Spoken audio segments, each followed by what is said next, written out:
चलिए आप लोगों को मेजरमेंट ऑफ एंगल के बारे में बताना था। मेजरमेंट ऑफ एंगल 3 तरीके से किया जाता है, डिग्री में, रेडियन में एंड ग्रेड में। तो डिग्री मेजरमेंट सेक्साजेसिमल सिस्टम से लिया गया है, रेडियन सर्कुलर सिस्टम से लिया गया है और ग्रेड सेंटीसिमल सिस्टम का है। अब ये तीनों में क्या रिलेशन है, इसको आप एक रिलेशन के थ्रू याद रख सकते हैं कि d/90 r/π/2 एंड g/100। तो ये जो है आपके सामने मेजरमेंट ऑफ एंगल का एक रिलेशन है। कहने का मतलब है कि अगर आपको बोला जाए कि 45 डिग्री का एंगल को चेंज कीजिए रेडियन में, चेंज इनटू रेडियन, तो आप क्या करोगे कि d/90 r/π/2 इस रिलेशन को लेके जाओगे, क्योंकि डिग्री और रेडियन में हमें चेंजेस करना है, डिग्री टू रेडियन। तो d/90 r/π/2, तो डिग्री आपके पास 45 दिया हुआ है, यहाँ 90, ये π/2 जब ऊपर आएगा यहाँ पर इस तरह से, तो रेडियन का वैल्यू निकल के आएगा 45 2 जा 90। तो रेडियन में 45 डिग्री का वैल्यू कितना के बराबर हुआ, π/4 के बराबर। तो ये रिलेशन के थ्रू आप लोग चेंज कर सकते हैं किसी भी एंगल को रेडियन में, या किसी भी रेडियन वाले एंगल को डिग्री में, ग्रेड में। रिलेशन समझ में आ रहा है?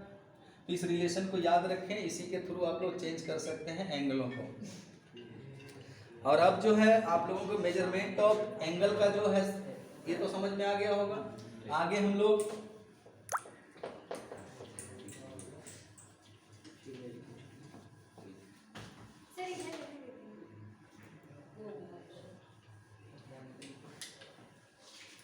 अब देखिए आप लोगों को ये याद रखना है 1 डिग्री और कितना के बराबर होगा।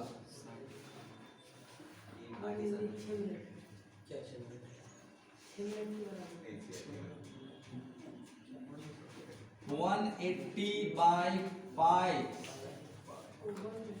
1 डिग्री 180/π, और 1 रेडियन की बात करें तो π/180। जैसे अगर आपके पास 2 रेडियन दिया हुआ है, तो इसको डिग्री में अगर चेंज करना है तो 2 को मल्टीप्लाई करना होगा कितना से, 180/π से।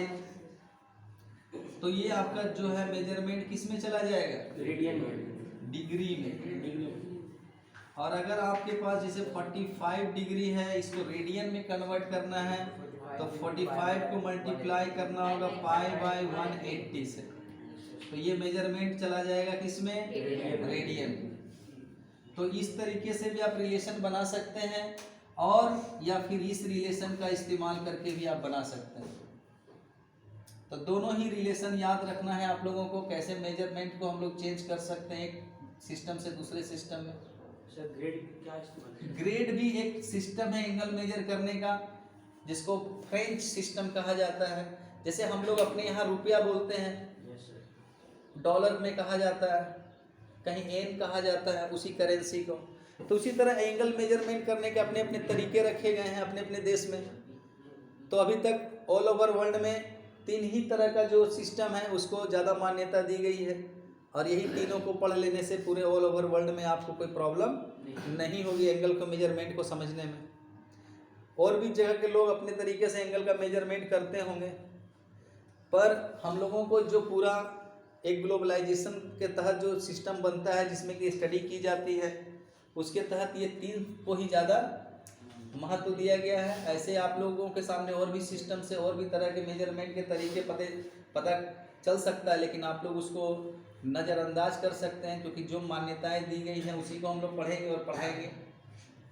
समझ में आई बात? अब आगे हम लोग बात करेंगे कि कैसे हम लोग क्वाड्रेंट में एंगल का मेजरमेंट को देखते हैं। हाँ सर, जब गलत के एग्जाम्पल दिया सर।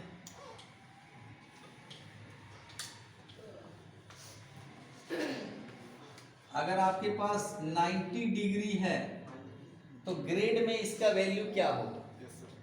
तो अभी अभी आपने रिलेशन देखा था d/90 g/100। तो यहाँ पर आप 90 भर दोगे तो 90 g/100, तो आपका ग्रेड में उसका मान कितना हो गया, 100। तो इक्विवेलेंट होता है ना कोई भी चीज़, कि हमारा इक्विवेलेंट रहना चाहिए।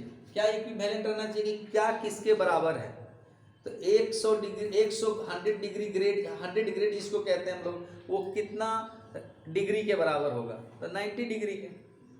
तो एक रिलेशन तो मैंने लिख दिया, उस रिलेशन को आप ले करके आराम से चेंज करते रहे, कोई दिक्कत नहीं है।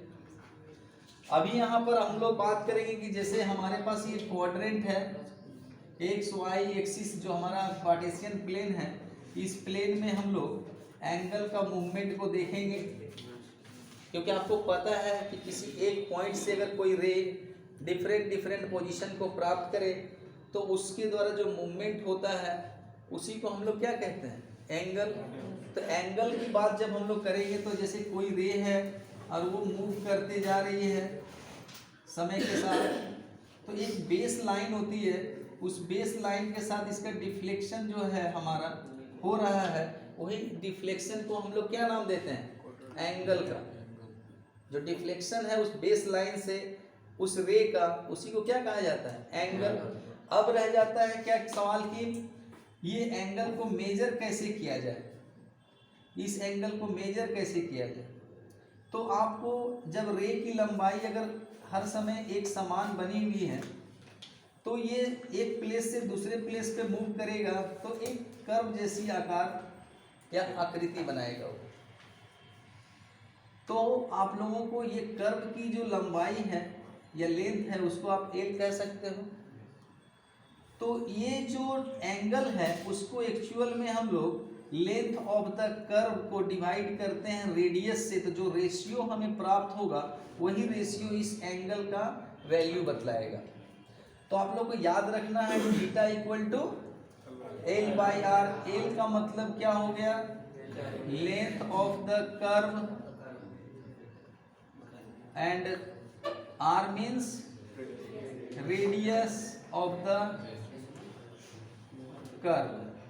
कर्व का रेडियस क्या है, तो थीटा इक्वल टू एल बाई आर। इस रिलेशन का बड़ा यूज है और इसी से एंगल को पता किया जाता है। इससे ये पता चलता है कि एंगल एक रेशियो है और वो कांस्टेंट है, क्या है, विदाउट एनी यूनिट।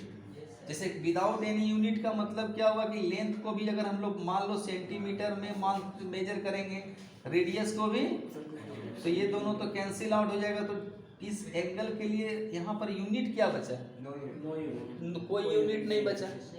तो यानी कि हमारा जो एंगल होता है वो विदाउट यूनिट होता है, यानी वो एक रेशियो है लेंथ बाय लेंथ का। रेडियस भी एक लेंथ है, कर्व का जो लेंथ है वो भी लेंथ ही है, तो लेंथ बाय लेंथ का रेशियो ही है हमारा एंगल।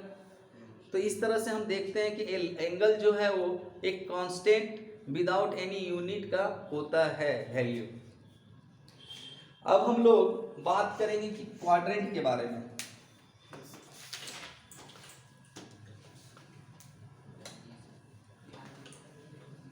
अब देखिए यहाँ पर आपके सामने मैंने कार्टेशियन प्लेन को 4 हिस्से में बांट दिया है, एक्स वाई प्लेन को, और इस 4 हिस्सा में बटा हुआ जो हिस्सा है उसके नाम होते हैं, आप लोगों ने क्लास 10 में भी पढ़ा होगा। इसको फर्स्ट क्वाड्रेंट के नाम से पुकारा जाता है, इसको सेकेंड क्वाड्रेंट के नाम से पुकारा जाता है, और इसे थर्ड क्वाड्रेंट के नाम से पुकारा जाता है, और इसे फोर्थ क्वाड्रेंट के नाम से पुकारा जाता है। First quadrant plus plus coordinates को अपने साथ रखता है, सेकेंड में नेगेटिव और पॉजिटिव कोऑर्डिनेट्स होते हैं, और थर्ड में नेगेटिव कोऑर्डिनेट्स होते हैं, और फोर्थ में पॉजिटिव नेगेटिव कोऑर्डिनेट्स होते हैं। ठीक है, तो ये तो आप लोगों ने पहले भी पढ़ा है। अब ये चारों कोऑर्डिनेट्स के बारे में आप लोग भली भांति पहले से परिचित हैं। अब आप लोगों को देखना है एंगल का जो मूवमेंट, जो एंगल का जो कंस्ट्रक्शन होगा क्वाड्रेंट वाइज, उसके नेचर बिहेवियर को समझा जाए। तो सबसे पहले हम बात करेंगे फर्स्ट क्वाड्रेंट की। तो फर्स्ट क्वाड्रेंट में आप जान लें कि 0 से लेकर 90 डिग्री, 0 to 90 डिग्री का मेजरमेंट प्राप्त होगा, और जब 90 से ऊपर जाएंगे 180 तक तो वो हमें सेकेंड क्वाड्रेंट में दिखेगा एंगल। किसमें दिखेगा? जब हमारा 90 से लेकर के ऊपर हो कहाँ तक?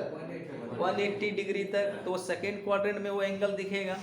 और जब 180 से ऊपर चले जाएंगे तो एंगल हमें कौन से क्वाड्रेंट में दिखेगा? थर्ड क्वाड्रेंट में। और जब हम लोग थर्ड क्वाड्रेंट से फोर्थ में पहुंचेंगे तो हमें 270 से लेकर के 360 तक का एंगल का मेजरमेंट दिखाई देगा। फिर ये चूंकि राउंड से राउंड घूमता रहेगा, राउंड बाय राउंड, तो ये एक सर्कुलर सिस्टम कहलाता है, क्योंकि ये हमेशा सर्कल में घूम रहा है। आप लोगों को बता देना चाहता हूं कि सर्कुलर सिस्टम में जब भी एंगल को हम लोग लिखेंगे तो रेडियन में लिखेंगे, डिग्री में हम लोग नहीं लिखते हैं। किस में लिखेंगे? रेडियन में।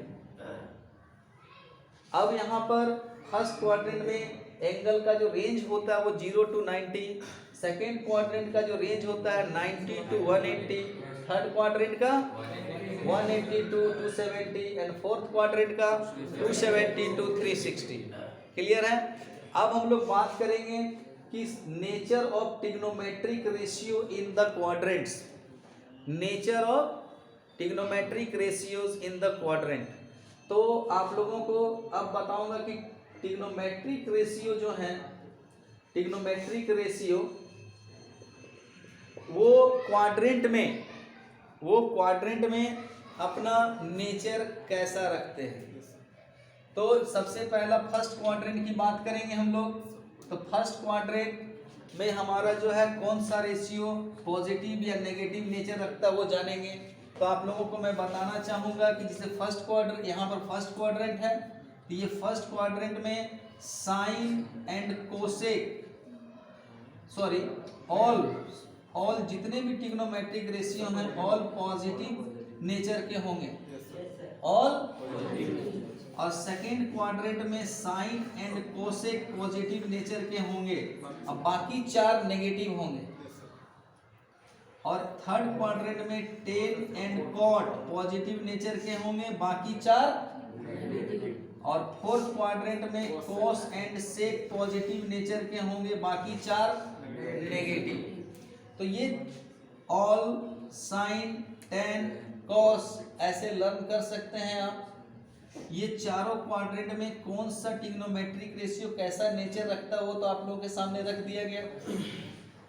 अब हम लोग देखेंगे कंपाउंड एंगल अगर है तो उसका हम लोग कैसे मेजरमेंट रिड्यूस करके करेंगे।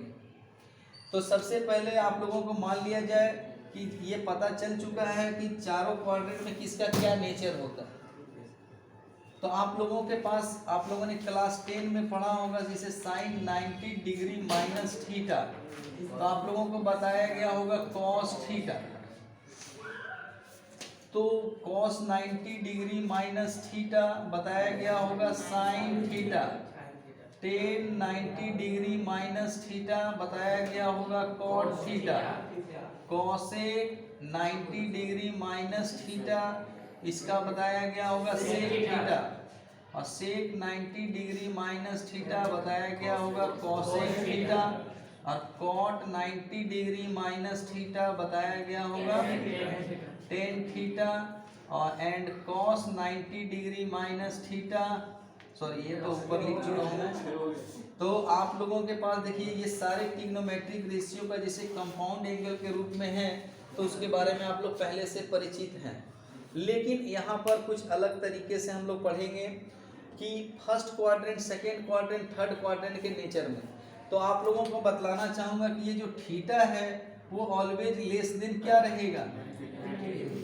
तो 90 डिग्री से छोटा एंगल है और 90 में से उसको माइनस किया जाएगा तो जो वैल्यू आएगा वो 90 माइनस थीटा होगा, तो वो भी क्या रहेगा less than theta, less than 90 है। सपोज कीजिए कि 70 डिग्री है, थीटा क्या है और 90 से अगर 70 को माइनस किया जाए तो 20 90 से छोटा। तो ये जो है 90 माइनस थीटा किस क्वाड्रेंट का एंगल हुआ। तो आप लोगों को मैंने बताया था कि फर्स्ट क्वाड्रेंट का रेंज कहां से कहां तक होता है। तो ये 90 माइनस थीटा जो कि लेस देन 90 डिग्री बता रहा है, तो ये किस क्वाड्रेंट का होगा, फर्स्ट क्वाड्रेंट का। तो ये सब के सब फर्स्ट क्वाड्रेंट के एंगल हुए, ये सब किसके एंगल हुए? अब फर्स्ट क्वाड्रेंट में साइन का नेचर क्या होता है? पॉजिटिव होता है, तो साइन का जो भी रिजल्ट आएगा वो पॉजिटिव में ही आएगा। क्या आएगा वैल्यू? पॉजिटिव में आएगा। कॉस का जो रिजल्ट आएगा वो भी, क्योंकि सब पॉजिटिव है इसलिए देखिए कहीं नेगेटिव का साइन है।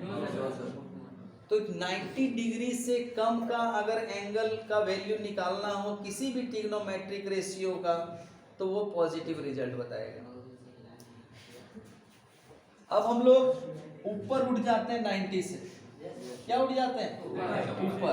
तो 90 से ऊपर उठने का मतलब ये हुआ कि यहाँ पर प्लस करना होगा। क्या करना होगा? तब ना 90 से आप ऊपर जाओगे।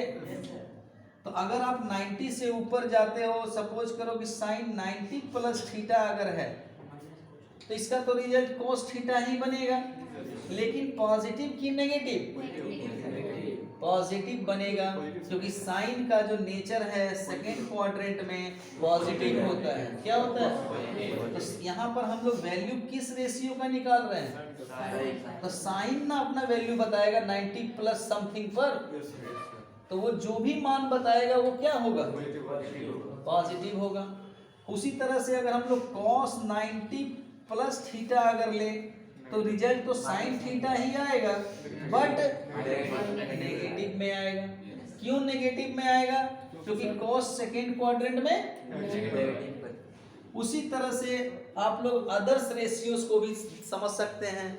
tan 90 प्लस थीटा अगर बोला जाए तो क्या आएगा?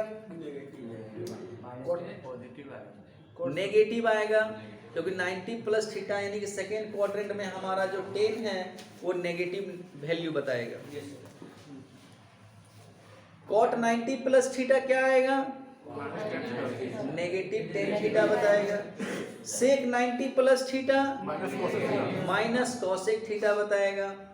cosec 90 में plus theta sec theta positive में बताएगा, क्योंकि अभी अभी आप लोगों ने देखा कि साइन और cosec पॉजिटिव बताएगा वैल्यू, बाकी चार। इसी क्रम में अगर हम लोग आगे बढ़ जाए थर्ड क्वाड्रेंट में, तो क्या हमें प्राप्त होगा उस चीज को तो आप समझ ही गए होंगे। Very good. tan और cot पॉजिटिव होंगे, बाकी चार नेगेटिव। उसी तरह जब आगे बढ़ जाया जाए एंगल को लेकर के, उस तरह से हम लोग बाकी cos और sec पॉजिटिव, बाकी सारे नेगेटिव। तो ये तो आप समझ गए होंगे। इसे आप लोग नोट करेंगे कि इसको सफा कर दिया जाए। तो चलिए इसको मैं साफ कर देता हूँ।